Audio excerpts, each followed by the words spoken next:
بسم اللہ الرحمن الرحیم۔ السلام علیکم ورحمۃ اللہ وبرکاتہ۔ ایک منظر میں آپ کو بتاتا ہوں کہ اس منظر پہ آپ توجہ کریں۔ ایک بندہ مدینہ منورہ سے چلتا ہے، اس کے پاس ایک بیمار خچر ہے، بالکل بیمار، کمزور، اور جو خچر پہ سوار ہے وہ خود بھی بیمار بھی ہے، کمزور بھی ہے، غریب بھی ہے، فقیر بھی ہے۔ یعنی دوسرے لفظوں میں مانگتا ہے کہ اس کی مدد کی جائے، اس کا ساتھ دیا جائے، اس کی یاوری کی جائے، اس کی جیب میں کچھ ڈالا جائے۔ اور اس کے پاس اتنا نہیں ہے کہ وہ کسی غریب فقیر کی مدد کر سکے، اتنا نہیں ہے۔ وہ خود مدد کا طالب ہے لیکن سوال نہیں کرتا، بالکل سوال نہیں کرتا۔ اور وہ مدینہ منورہ سے چلا ہے اور اس کی منزل نجف ہے، وہ علاقہ ہے، اس کے ساتھ ایک گاؤں ہے، ایک بستی ہے، وہاں رہتا ہے۔ مدینہ میں کیوں آیا تھا؟ مدینہ میں جو مدینہ کا گورنر تھا، اس کے دل میں آیا کہ اس کے پاس جاؤں اور کچھ مدد طلب کروں۔ آیا، کئی دن رہا۔ گورنر کو ایک دفعہ اس نے مسجد نبوی میں دیکھا، لوگوں کی فریادیں سن رہا، حکم جاری کر رہا۔ جب دیکھا کہ ایک طرف گورنر کو، ایک طرف حضور کے روضوں کو دیکھا، احساس ہوا کہ حضور کے روضے کے سامنے اور حضور کے سامنے میں اس گورنر سے سوال کروں، دکھ ہوتا ہے، میری حیا، میرا شرم گوارا نہیں کرتا، کیوں سوال کروں؟ پھر جرأت ہوئی کہ میرے پاس کچھ نہیں ہے، فقر ہے، غربت ہے۔ یہ گورنر ہے اس لیے کہ غریبوں کی داد رسی کرے، غریبوں کی فریاد سنے، غریبوں کی مدد کرے، اور جو مدد کے طالب ہیں ان کے احساس کو اپنا احساس غم سمجھے۔ پھر ایک بار پھر موقع ملا، پھر حضور کا روزہ یاد آیا۔ اسی کشمکش میں اسے پورے 40 دن گزر گئے اور پتہ نہیں کیسے اس نے پیٹ بھرا، اور اپنے خچر کا پیٹ کیسے بھرا، اور کتنے مہینوں کی مسافت کے بعد وہ پہنچا تھا۔ کوئی گھنٹوں کی مسافت، کوئی منٹوں کی مسافت نہیں تھی، اور ایک آس لے کے آیا تھا کہ مدینہ کا گورنر ہے، اس کے پاس جاؤں گا، کچھ مدد مل جائے گی، کچھ 4 دن سکھی گزر جائیں گے، کچھ زندگی میں سہولت مل جائے گی۔ آخر مایوس ہو کے اب یہ مدینہ سے واپس آ رہا۔ یہ اس کا پس منظر جو میں نے عرض کیا اس پردیسی کا، مختصر سا، ورنہ اس کے 40 دن پتہ نہیں کتنی تنگ دستی، کتنی تکلیف، کتنے مسائل میں گزرے ہوں گے۔ اب وہ واپس آ رہا۔ واپس آتے آتے ایک جگہ ایک کاروان سرائے ہوتی تھی، سرائے ہوتے تھے جہاں پردیسی مسافر لوگ آ کے ٹھہرتے تھے۔ اب اس کے پاس پیسے تو تھے نہیں کہ یہ سرائے میں، لیکن سرائے کے ساتھ ایک جگہ کچھ خچر بندھے ہوئے تھے اور ان کا بچا ہوا گھاس پڑا تھا، چارہ پڑا تھا۔ اس نے اپنے خچر کو وہاں چھوڑا۔ خچر کو کئی دنوں کے بعد اچھا پیٹ بھر کے اور اچھا کھانا ملا، لیکن اس کو کھانا نہ ملا، یہ بھوکا تھا، اوپر سے سخت سردی تھی، اور سرائے کے ساتھ جہاں روٹی پکتی تھی، اس تندور کے ساتھ رات کا وقت تھا، یہ سو گیا اور اپنے آپ کو اس میں سمیٹ لیا کہ کچھ تندور کی، کچھ وہاں اس میں کچن کہوں جہاں کھانا پکتا، اس کی گرمی کچھ مجھے۔ لیکن رات کا وقت ہوا، تندور کی گرمی ختم ہو گئی اور سردی اپنے جوبن پہ پڑی۔ اس کا جسم اکڑنے لگا، اٹھ کے بیٹھ کے سکڑ کے بیٹھ گیا، اور اس کے منہ میں سے ایک لفظ نکلا، واللہ واللہ ثم باللہ، واللہ ثم باللہ۔ مولا میں کہاں جاؤں؟ اب کس کا راستہ؟ اب کون سا سائبان اور کون سی گرمی کے لیے اپنے جسم کو؟ اور اپنی طرف دیکھا تو خچر بھی بیچارہ سردی کے اندر کانپ رہا ہے۔ اسے اپنی سردی تو بھول گئی خچر کی، اگر یہ مر گیا تو میں منزل پہ کیسے جاؤں گا، آگے کیسے جاؤں گا؟ اب یہ سی پریشانی اور کشمکش میں ہے۔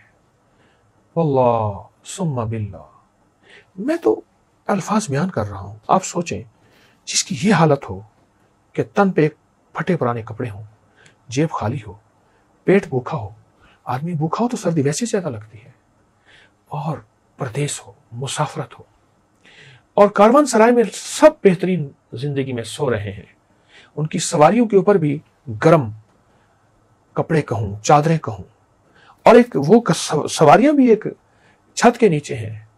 اس کے پاس نہ سواری کی چھت ہے، اور اس کے پاس نہ اپنی چھت ہے، اس کے پاس نہ کھانا ہے، اس کے پاس نہ گرم کھانا یا مشروب ہے، اس کے پاس کچھ بھی نہیں ہے۔ سواری نے پھر بھی کچھ نہ کچھ کھا لیا ہے، اس کی حالت کیا ہوگی؟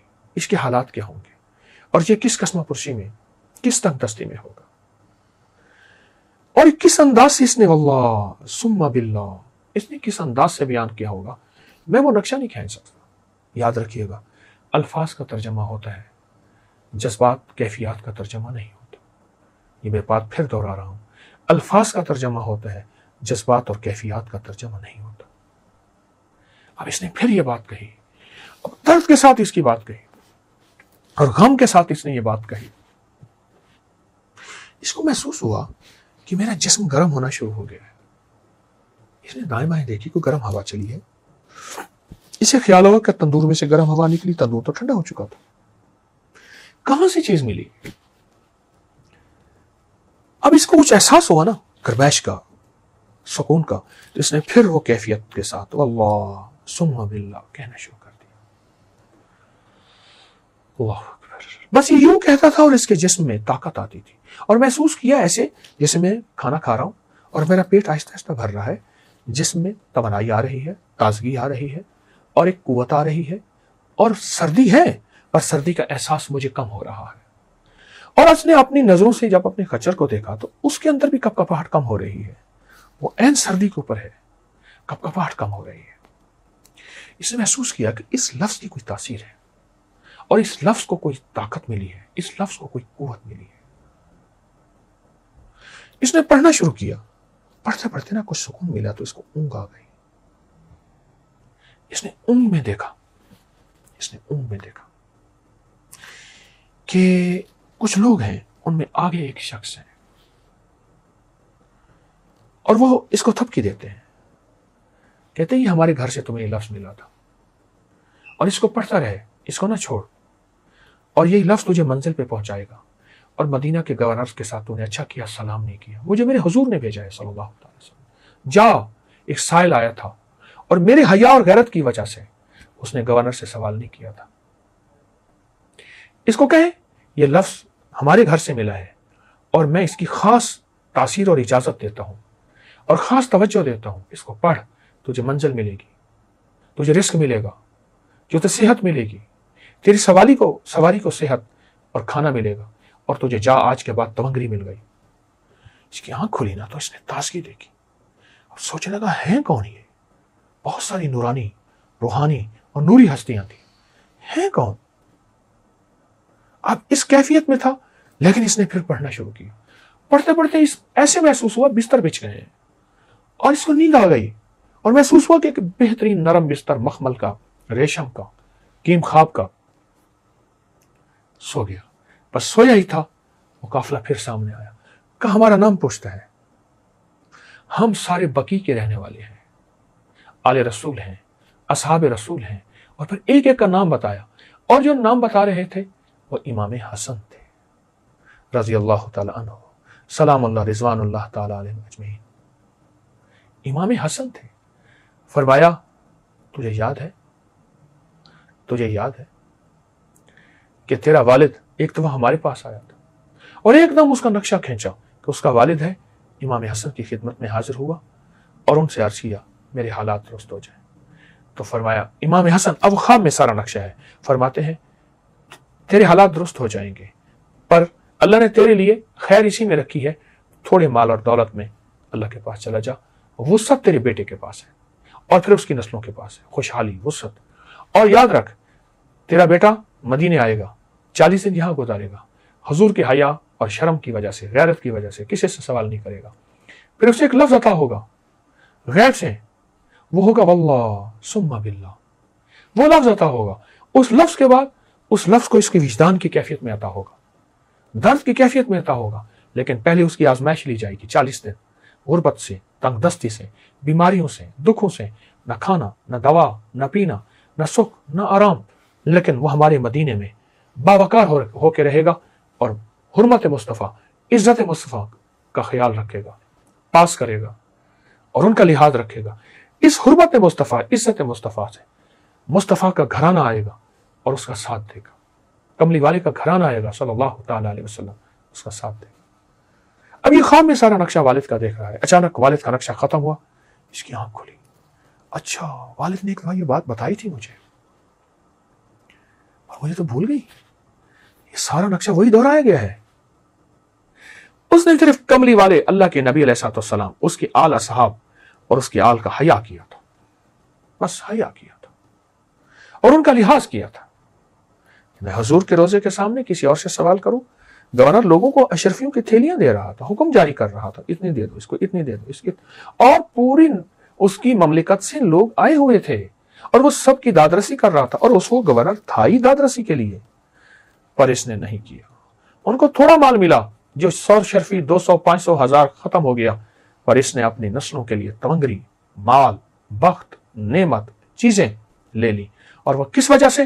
صرف اللہ کے حبیب کا حیا کیا اور اللہ کے حبیب کی آل سے حیا کیا، بقی میں سامنے اصحاب سے حیا کیا، بقی میں سامنے،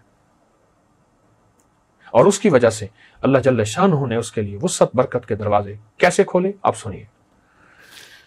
اب رات یہاں کاروان سرائے میں رہا، صبح اٹھا تو دیکھا کہ سواری بھی حشاش بشاش، خود بھی حشاش بشاش، اور سواری تیز دوڑ رہی ہے اور لوگ حیران ہیں، اور یہ منزلیں طے کرتا کرتا ہر جگہ جہاں بھی رہتا تھا رات کو، اس کے لیے رات محمل بن جاتی تھی، جہاں بھی رہتا تھا۔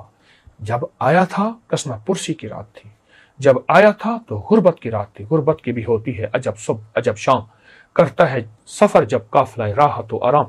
آیا تھا، حالات یہ تھے، اللہ آزما رہا تھا۔ یاد رکھیے گا، میرا اللہ پاک بعض اوقات بندوں کو آزماتا ہے، کچے ہیں یا پکے ہیں، میرے ہیں یا غیر کے ہیں، مجھ سے نظر تو نہیں ہٹاتے، اللہ سے نظر نہیں ہٹی، اللہ کی حبیب سے نظر نہیں ہٹی۔ اب جہاں بھی رات گزر رہی ہے، دن ہے، طرح طرح کے میوے کھانے کو مل رہے ہیں، لوگ خود بخود لا رہے ہیں، سلا رہے ہیں اور اس کو بستر دے رہے ہیں، ہر بندہ اس کو استقبال کر رہا ہے ایسے جیسے جانتا ہو، اور یہ ہر بندہ اس کا دوست ہو یا اس کا اپنا ہو یا اس کا بھائی ہو۔ حیران، پر کبھی کبھی بیٹھ کے نا سوچتا تھا یہ میرے نصیب کیسے کھلے۔ آواز اندر سے آتی تھی، ہمارا نام لے اور اس درد سے لینا، خیال کرنا بغیر درد کے ہم اس نام کی تاثیر نہیں دیں گے، بغیر یقین کے ہم اس نام کی تاثیر نہیں دیں گے۔ اور پھر یہ درد سے ایسے کہہ کے واللہ ثم باللہ، واللہ ثم باللہ، واللہ ثم باللہ، یقین جانی مجھے مزہ آنا شروع ہو گیا، میرے منہ میں پانی بھرا ہے، میرے منہ میں پانی بھرا ہے، اس کی لذت، اس کی چاشنی۔ اللہ کا نام کیفیات سے لیا جائے، درد سے لیا جائے۔ ہاں، آج 13 محرم الحرام ہے، 13 محرم الحرام میں میں نے ایک آپ کو چھوٹا سا تحفہ دیا ہے، ایک نکتہ دیا ہے۔ وہ خچر، اس کی غربت، تنگ دستی، وہ انسان، غربت عربی میں مسافرت کو کہتے ہیں، مسافر ہونے کو کہتے ہیں، وہ انسان، اس کی غربت اور تنگ دستی، اور اس کے گھر کے حالات کیا ہوں گے، اور 40 دن کے بعد گھر والے انتظار کر رہے ہوں گے، جائے گا کچھ لے کے آئے گا۔ جب گیا نا گھر، منزلیں طے کرتے، راحت کا سامان، راحت کا سفر، جب گھر پہنچا اور گھر پہنچتے ہی دیکھا کہ گھر میں تنکری کا سامان ہے، یہ کیا؟ کھانا، چیزیں، گوشت، میوے، نعمت۔ اس نے کہا آپ نے کسی کے ساتھ تجارت کی تھی اور ایک تاجر آیا تھا، اس نے کہا بہت نفع ہوا تجارت کی، یہ ان کا جو نفع ہے وہ میں ان کے دے کے جا رہا ہوں۔ ہم نے روکا بھی صحیح، اس نے کہا نہیں میں نے آگے تجارت پہ جانا ہے، میرا آگے قافلہ جا رہا ہے، ہم نے روکا بھی صحیح۔ کون تاجر تھا؟ کیا حلیہ تھا؟ اس نے کہا یہ حلیہ تھا، میں نے تو کسی سے تجارت نہیں کی، میرے پاس تھا ہی کچھ نہیں۔ کہا جاتے ہو بس کہہ گیا تھا کہ واللہ ثم باللہ کو نہ چھوڑنا۔ ہمیں سمجھ نہیں آئی یہ کیا ہے، تو ایک دم اس کی ہائے نکلی، ایک دم اس کی ہائے نکلی، من کان للہ کان اللہ لہ، جو اللہ کا ہو جاتا ہے اللہ اس کا ہو جاتا ہے۔ امام حسن بن علی وہ تشریف لائے اور فرمائیے تجھے ہمارے گھر سے ملا ہے، اور وہ تجھے نے ہمارا حیا کیا ہے، تو نے ہمارا لحاظ کیا ہے، تو نے ہمارا شرم اور ہمارا ادب کیا ہے،